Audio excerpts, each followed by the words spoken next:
Bismillah. Assalamu alaikum, mes chers élèves. Soyez toujours les bienvenus dans notre chaîne électronique Ostad Plus.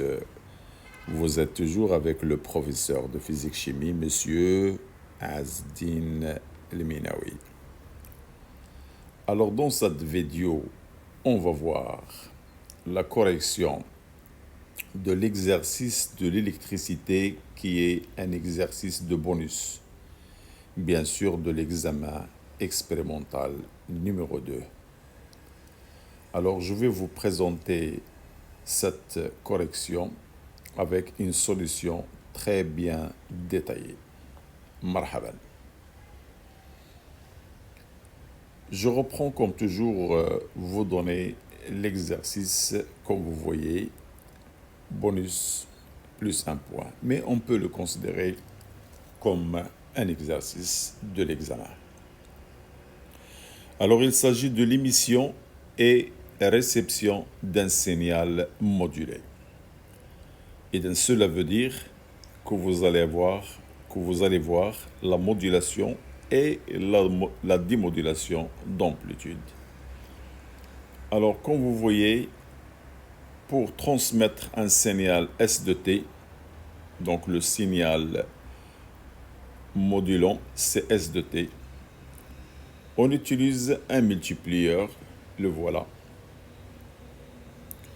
On applique à l'entrée E1 du multiplieur un signal de tension U de T qui est égal à S de T plus U0, avec U0 c'est la tension continue ou bien la tension de décalage.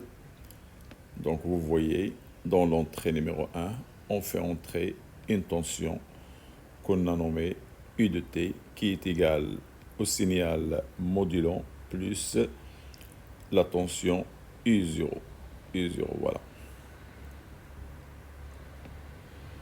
On applique à l'entrée E2 du multiplieur une tension P de T. Donc, dans l'entrée E2, on fait entrer une tension P2 qui est la porteuse d'une onde porteuse.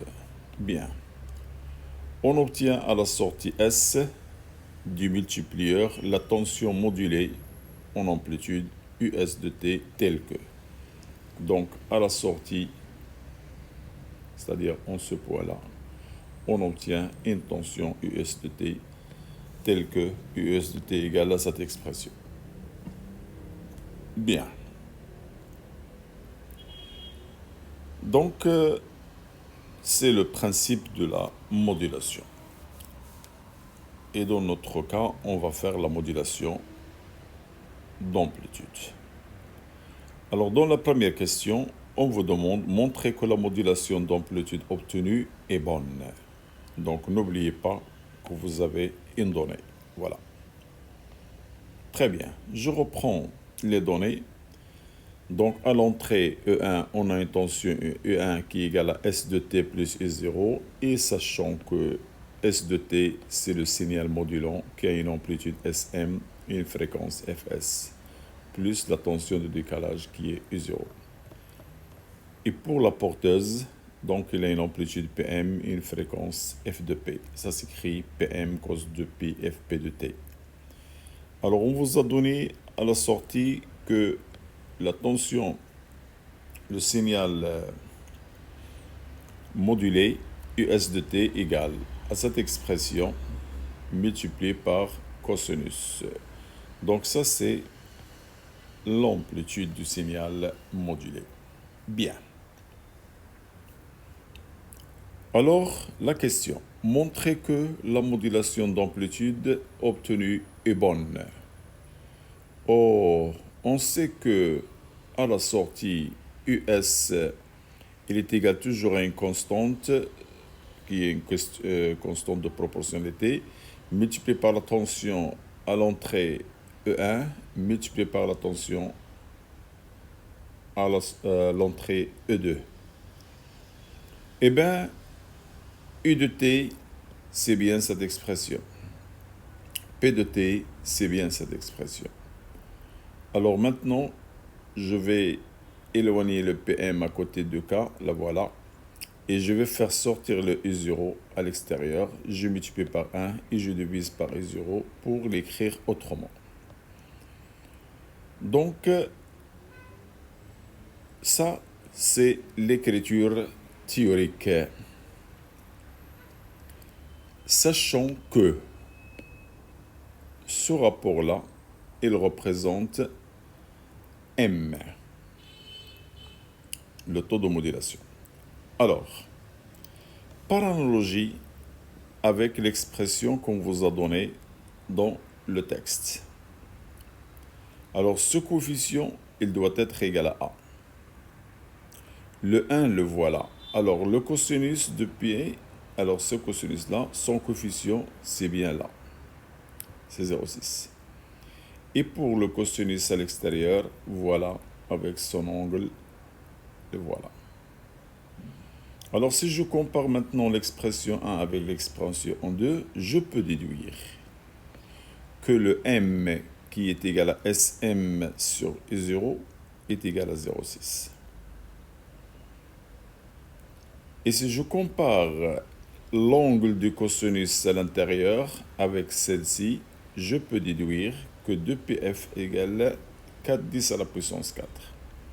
Et si je compare l'angle du cosinus à l'extérieur avec cet angle-là, je déduis que 2πfp. Alors cela me permet de déterminer Fs et l'autre, elle me permet de déterminer Fp. Et voilà, j'ai trouvé la fréquence du signal modulant et la fréquence de la porteuse qui est la même que le signal modulé.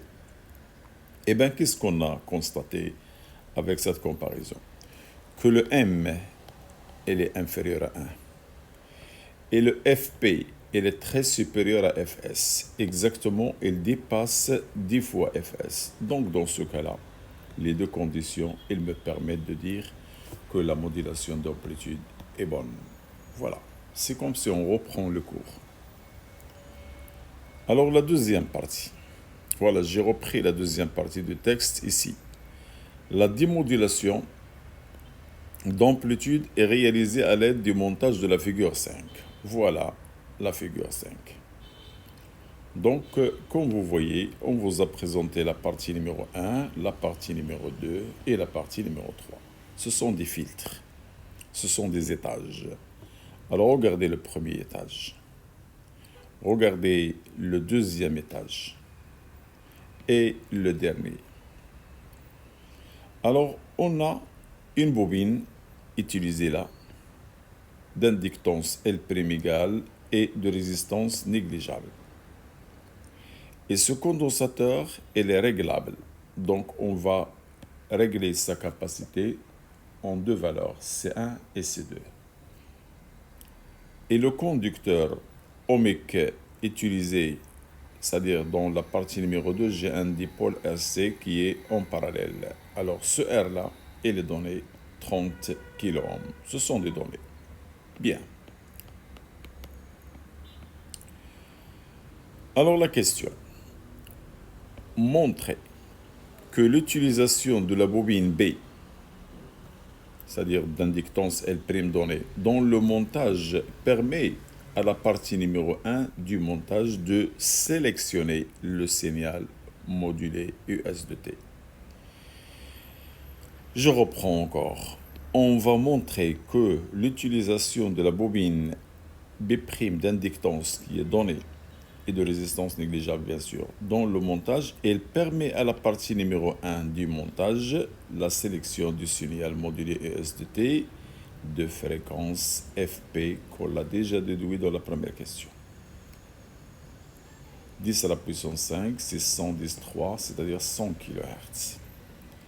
Alors on vous a dit que le condensateur, on peut le régler sur C1 et C2. Alors on sait que la fréquence du circuit LC, c'est-à-dire le circuit de la sélection, c'est 1 sur T0, avec T0 égale 2π racine de LC. Alors je vais remplacer le F par F1. Alors je vais avoir ici, comme vous voyez, un C1. Et je remplace, j'ai déjà L et C1. Alors, c'est quoi ça? C'est multiplié. Voilà. Je trouve cette valeur. Je l'ai marquée en kHz. Alors, pour maintenant, le C égale C2. Je vais remplacer C par C2. Je trouve cette valeur-là. Oh, le FP qu'on a trouvé, c'est 100 kHz. Alors, le 100 kHz, regardez, F2, c'est combien F2? On a trouvé 81,6. Et F1, on l'a trouvé 115,4, bien sûr kHz. Oh, c'est quoi ça? Je reprends.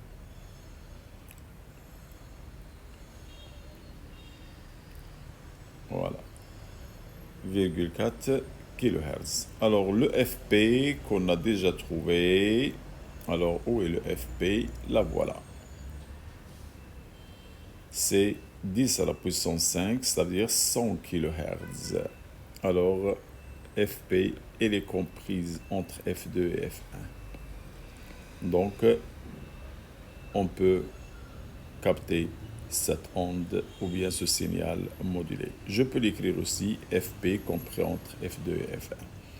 Donc dans ce cas-là, je conclus que la bobine B', elle permet à la partie numéro 1 la sélection du signal modulé de fréquence FP. Parce que FP, elle est comprise entre F2 et F1. Voilà. La deuxième question, on veut obtenir une bonne détection d'enveloppe en utilisant l'un des condensateurs de capacité. Donc j'ai plusieurs condensateurs. Quel est le meilleur qui nous permet d'avoir ou bien d'obtenir ou bien de détecter une bonne enveloppe? Alors déterminer la capacité du condensateur convenable. Alors pour obtenir une bonne détection d'enveloppe, il faut que, voilà une condition. Il faut que la période de l'onde porteuse soit très inférieure à taux du dipôle RC, mais le RC qui sont en parallèle, non pas en série. Je vais vous la montrer. Et inférieure à TS. Voilà la condition. Ici, j'ai marqué très inférieur. C'est une bonne condition. Alors, ça va nous aider pour choisir entre deux valeurs qu'on va obtenir. Alors le TP, c'est le 1 sur FP. Et le TS, c'est bien 1 sur FS.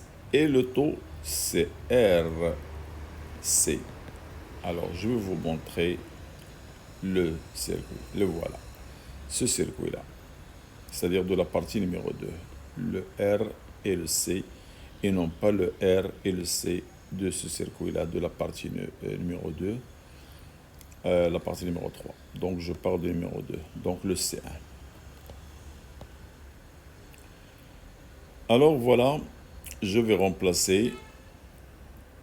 Alors le TP c'est 1 sur FP, le TS 1 sur F. Je vais maintenant diviser le tout par R1. Alors ça va me rester un C. Alors le R1 là et le R1 là. Je vais remplacer. Alors il faut que C soit compris entre ces deux valeurs. Alors, quel est le condensateur donc convenable? Alors, on a choisi le 5. Parce que ici, c'est 0,33 nanomètres. Et ici, 6,66 nanomètres. 10-9 nanofarad. Par mètre.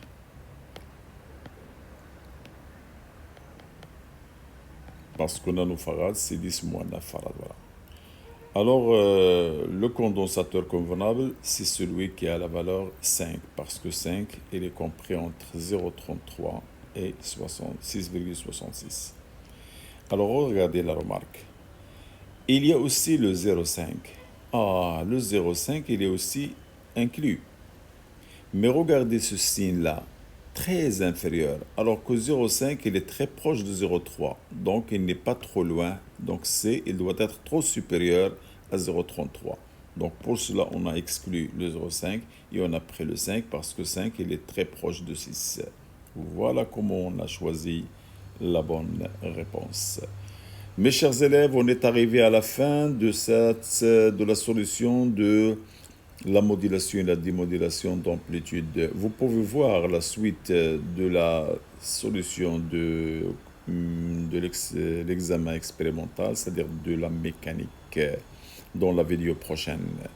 Pour nous encourager, n'oubliez pas de faire un j'aime, un commentaire et partager la vidéo. Merci, au revoir.